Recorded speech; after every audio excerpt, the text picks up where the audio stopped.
Yeah, I think we both have different experiences to how we got started. For me, I remember how I really started to move in that direction is I was looking at my practice and says, okay, I'm working like a dog, not making a whole lot of money. But I figured this is just the nature of the beast. If you're going to be self-employed in practice, you got to be content with making this amount of money. And I still remember I was not that late into practice, not long before I had met you, that I had a client come in, he was an electrician, and he was making like $30,000. And he said, you know, there's just no way of making money as an electrician anymore. This is about the best I can do. It's a dog-eat-dog world, and I used to do a lot better, but now $30,000 a year is as good as it gets. And I remember thinking, well, it's kind of sad that electricians have to go through this phase of not working and not making much money. 2 weeks later, I had another electrician come in, and his profits were around $800,000.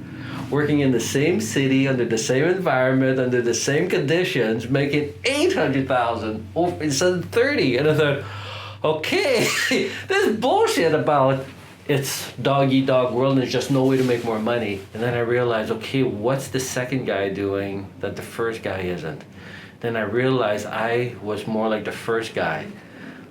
This is the way it is, and this is what I'm stuck with. And I realized it's all about how we look at our business and how we run it. And I figured, okay, I got to do better. I think that's correct. The way I looked at it came basically to the same point, is that how come a car dealership in the same town, the same environment, or a farm equipment dealership, or an operation, whether it was a trade or a store, one store would go broke because they weren't making any money, and the other operation would be incredibly successful. And by us knowing their financial situation, we would look at it and say, oh, I get the connection. These people offer this service, they treat people this well, and they charge this price, and they make this much money. And these guys don't treat their people well, right? They don't look after their customers well, and they don't operate or manage the business right, so they didn't make any money. And I found that the difference was not the environment, not the type of business, and so on. It was all management. So I got thinking, well, why wouldn't that apply to a public accounting firm? So I got the bug, and I thought, well, I'm going to go and learn how to properly manage the accounting firm. Not the technical side. Lots of accounting people are extremely good technically. How do they manage the practice? So that's how I got intentional about making the improvement in the business, so that I was able to put those practices in place, which is a daunting task right now. I mean, to start doing it, we do it all the time. We grew up with it, so it's been with us for decades. So the people that are going to attend the conference now are going to go, oh, I can't do all this stuff. No, you need to be intentional. Just take one step at a time. Go through all the things we're going to teach them. And you'll see that your management will become better at your practice, and then consequently you're going to be in a better position to control your practice rather than the other way around. What was your first step?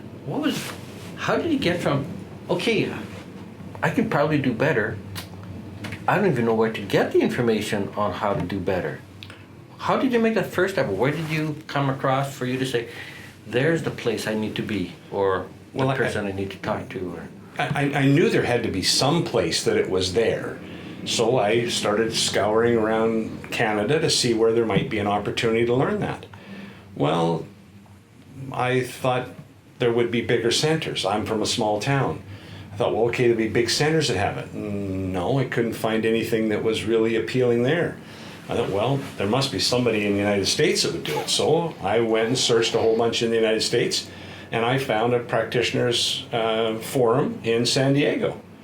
And I thought, ooh, I'm from a small town. I mean, I didn't going to San Diego was like, you got to be kidding me.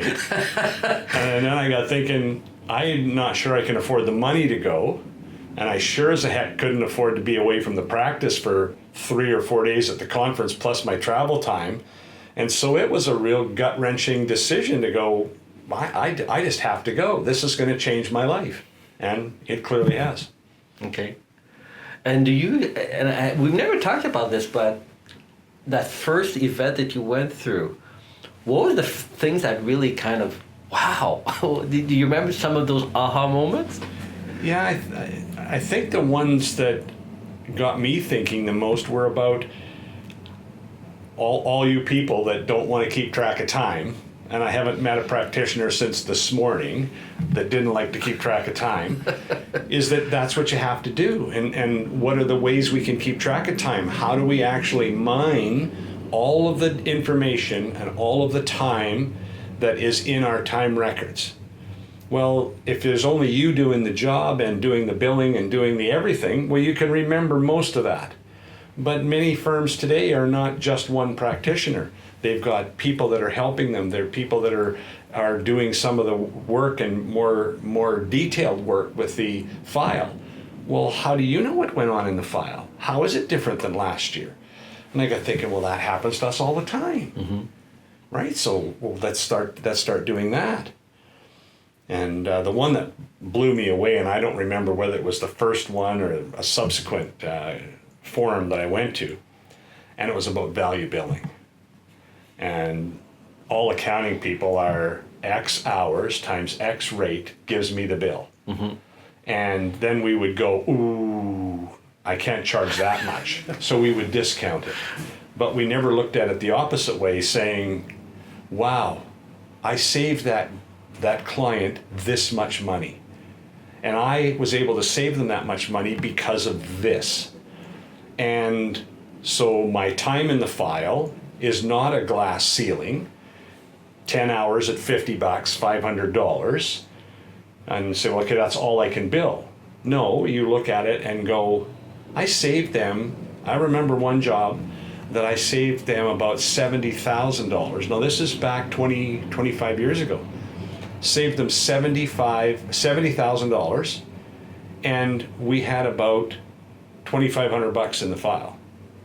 And I went, well, the reason that we saved them the $70,000 was because of all the other experiences that we had. And so why would I not get paid for that? It was easy for me to say, well, I don't get paid for these previous ones because I really didn't spend the time, or my customer couldn't afford to pay for it, or whatever. Well, in this particular case, they could afford to pay for it. We saved them $70,000. We had $2,500 in the file. So that's when my first taste of value billing came in, and I went, all of the customers look at the bill from a value point of view. Yeah. So why don't I look at it from a value point of view and bill accordingly? Yeah. The first experience I had was at the FCPA was in Vegas. And I still remember the first thing that kind of hit me is there's 1,400 people here, all accountants, and I still remember starting to talk, and we had roundtable discussions, and I realized we all have the same challenges.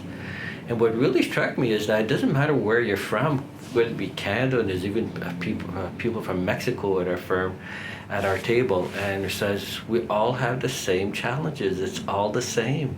And I realized practice management is universal. It comes as the whole world, it seems, of the problems we have. And I still remember, at the end of the first day, thinking I could go home now and learn nothing more, and I've got more than my money's worth. The ideas that came out of the woodwork of those speakers, and even the camaraderie with talking with other practitioners, the ideas that I got, right, that was almost as valuable as the conference itself, as in the presentation. That's to be able to meet the other practitioners. It was unbelievable. Yeah, so two points on that. One, if it was as good a learning experience by being at home and watching it on the computer or getting a recording of it, then nobody would travel. There would be no more forums. They would all be held at a distance. Yeah. Right? And the other part that gets me is that maybe it was the fact that I was in a rural environment. The other firms in the area, there was one very large firm and many, many small firms, is that you think, well, maybe this is just because I'm in a rural setting and I'm maybe more secluded. Well, then you talk to people like you from the city and go, well, he's got the same problem, right? And then you talk to people from larger centers, right? Whether it's in Canada or the United States, they got the same problem in Boston at the accounting firm there as what they do in Winnipeg. So what's preventing us from taking advantage of all this knowledge? And many people I found were all too willing to encourage you to share some of their journey. So you go, okay, I'm not the only one that feels this way. I'm not the only one that feels like I'm kind of out on an island by myself. Yeah. So one of my favorite lines is, if you take a look at the boat that goes from this side of the river to that side of the river, take a look at the seat. It's well worn. You're not the first one to be in it. And that's really what it amounts to is, we've been doing this now for decades. But the reality is there's still people that are on this side of the river and want to get to the other side and don't want to get in the boat, don't want to make the transition, be intentional about trying to get to the other side. Yeah.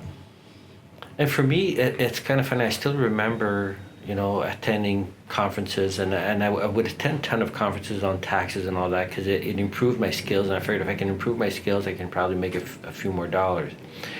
Then we got on the subject of value billing when I started working with you, and then I really realized, holy man, the knowledge that I can get can really be capitalized into dollars very, very nicely. But I still remember one of the things I appreciated in working with you, especially at first as a mentor, is that I always felt so alone, and you touched a little bit about that. I thought I was the only one who was having all these problems because I go to these conferences and talk to other accountants, and they'd go, oh yeah, well, I don't have that problem anymore. And I realized, okay, well, I must be the only stupid one around because and I think it may come with just being an accountant, where accountants have a hard time, I think, showing vulnerability. And so I found that I felt so alone. And I remember one of the things that was really refreshing in meeting with you is I would go, well, here are all the things that I'm struggling with. He says, yeah, I get that. And then you would share some of your experiences as, holy shit, Grant is really successful and he had those problems. So it's not only me, and there are solutions, but he had to really struggle through those things like I did. And that was really refreshing to know that I wasn't an idiot. It's just the nature of the beast that we need to work through it. And that to me was so, and that's the part that I think. Yeah, we see that in our clients. Yeah. Right. I mean, I think of one. I've got a brother that's got two or three tickets, right? Gas ticket, plumbing ticket, tinsmith ticket, and so on. And I was working with him on his business, and I thought, he went to school and they taught him to be a very skilled tradesman. And he was. The problem with it is they never taught him how to run the business. Yeah. So if we think back to all of our accounting and finance and everything other course that we seem to have taken for what appeared to be decades, is that what did they ever teach us about running an accounting firm? They didn't even teach us some of the things that we needed to do to run a good business. Mm-hmm. So where are we going to get that? Well, you have to find somebody that's going to teach you and to train you and work with you. And that's why I think the mentorship side works, where it's like the weight loss. We have many times in our life where we want to lose 20 pounds. Well, we didn't gain the 20 pounds overnight. We're not going to lose them overnight. We have to be very programmed and focused how we're going to lose 1 pound at a time. Because it's exactly. And the next pound is the most important pound. It's not the 20th pound, it's the next one. And that's what we have to do here, is we have to work together. That's what the mentorship is that is offered, is to work together with somebody who will kind of hold your feet to the fire. Mm-hmm.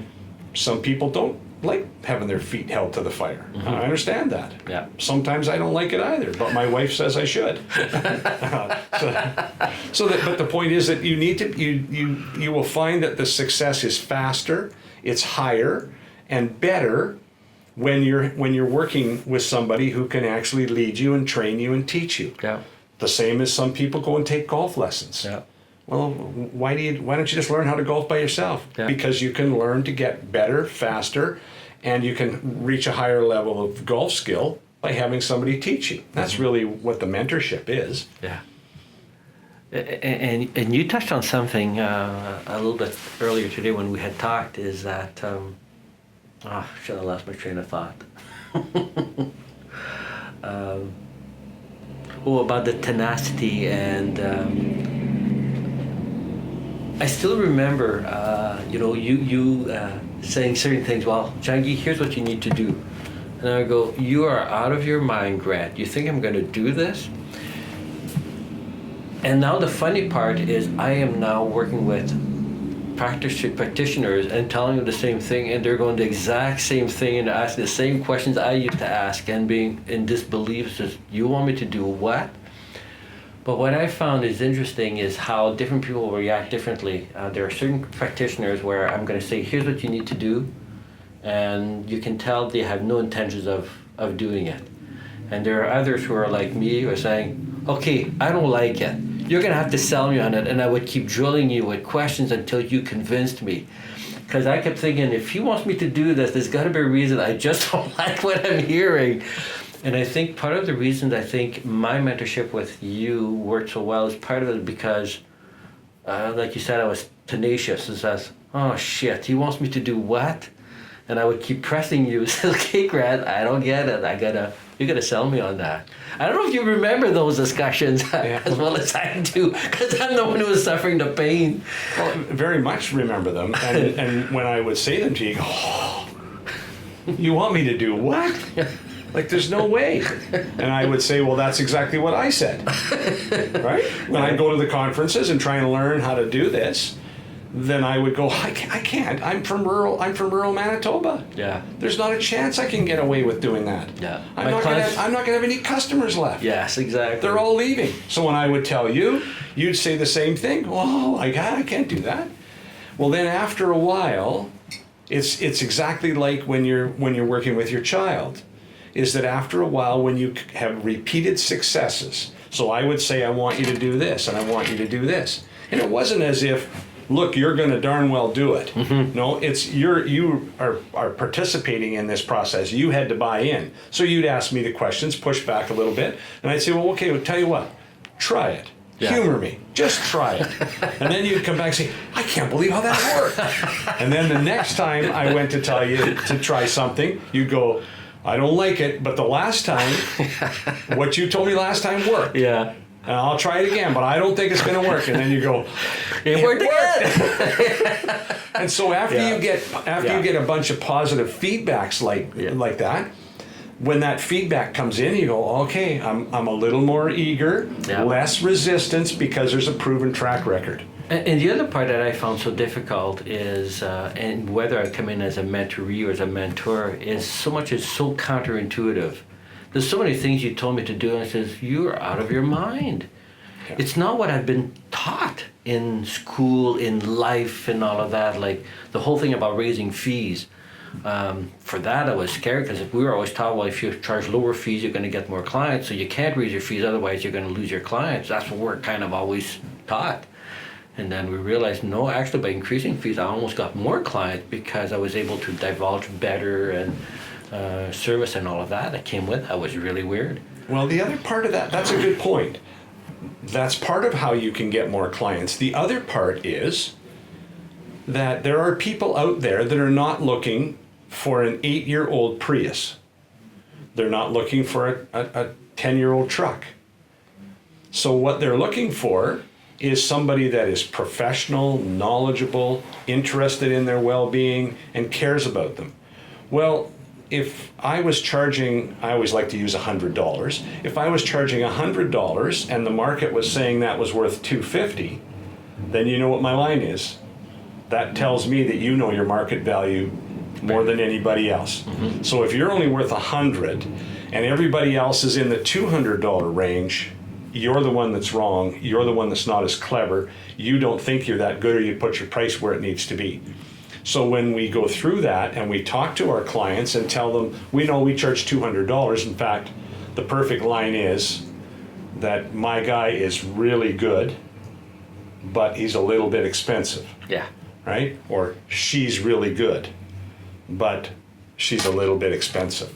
And so when you tell people that you're only charging $100 when the market's $200, or their perception of it is, because their friend's paying $200 and this friend's paying $200, and they've got huge respect for them. Mm-hmm. They run bigger businesses. They maybe think they're smarter than your client. So the guy goes, well, if they're paying $200 and they're paying $200, their guy must be way better. Mm-hmm. Their gal must be way better, because my gal or my guy's only charging me $100. Mm-hmm. that's a large part of the problem, is that we have a belief that lower fees will bring more customers, and I think it will, just the wrong customers. Yeah. Yeah.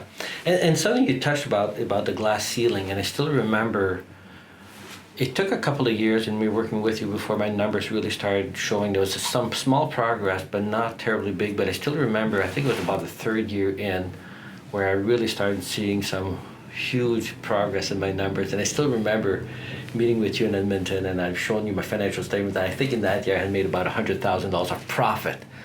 I finally hit the 6 figures, and keep in mind this is several years ago, so it was worth even more. I still remember thinking, oh man, I was so impressed with my numbers. I said, look at this, Grant, I made $100,000. And you went, yeah, it's okay. And I'm thinking, okay, are you freaking kidding me? Okay? And I remember that you then just ripped a page out of that and just went totally nuts about all the things I was doing wrong, just looking at my financial statements and thinking, holy shit, the potential that I've got, because I've done all these things wrong. And I remember, and still made 100,000. And still made 100,000, yeah. And I remember going back home, and Dee says, "So how was the meeting?" He says, "Well, part of it was really, really discouraging because I think I did nothing right. But the encouraging part is the potential if I correct all those things." And I still remember the following year I had gone from like 100 to 160,000. Like, who dreamed of having that kind of a raise? And I still remember thinking, oh, this year Grant's really got to be impressed. And I remember you saying, yeah, it's better than last year. And that was the extent of it. Just, holy shit, he's still not impressed. Again, I had this glass ceiling, right? So when I hit the 160, I thought, well, okay, the glass ceiling was at 100, but clearly it's at 160.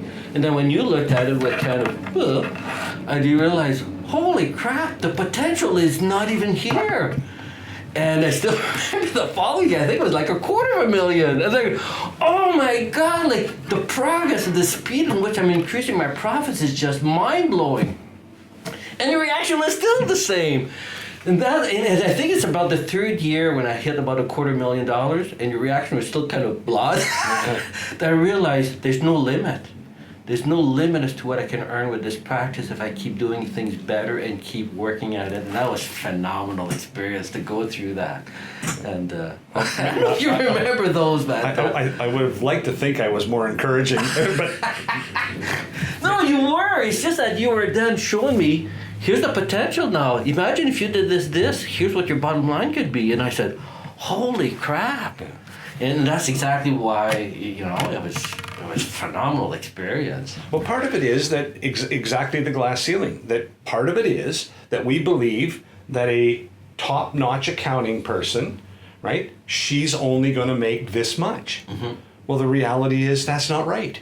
Agreed. Right? And so and part of the reason why we put the glass ceiling on ourselves is that we go to practitioners' meetings or whatever happens, or we're at an accounting standards course or something, and we get talking with our friends and our colleagues, and they say, oh, I had a really good year, I made this much money, and I made this much money, and that becomes what we want to put on ourselves. Mm-hmm. And then we go, well, why do we have a glass ceiling? Yeah, because the potential is so large, and there's people sitting there watching us going, really? Those guys think I'm going to believe that they made that kind of money? Yeah.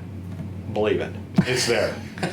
It's all possible. You just need to be intentional. Yeah. Get yourself a plan. Where do I want to go? And the other part that always amazed me about this is that not only when I increased the profit from the business, right? So I could have more I could have more money to expand. I could have more money for personal enjoyment, rewards, those sorts of things. But guess what else happens? It increases the value of the firm. Exactly. So if you're thinking at all about selling in the next 3 to 5 years, this is a no-brainer. You need to get the profit as high as you can, get as much efficiency in the operation to get the maximum value for your practice. Don't start on it 6 months in advance. These people have already told their clients, don't try and sell your car dealership, don't try and sell your plumbing business. 6 months from now, you need to get it prepared to sell it. Yeah.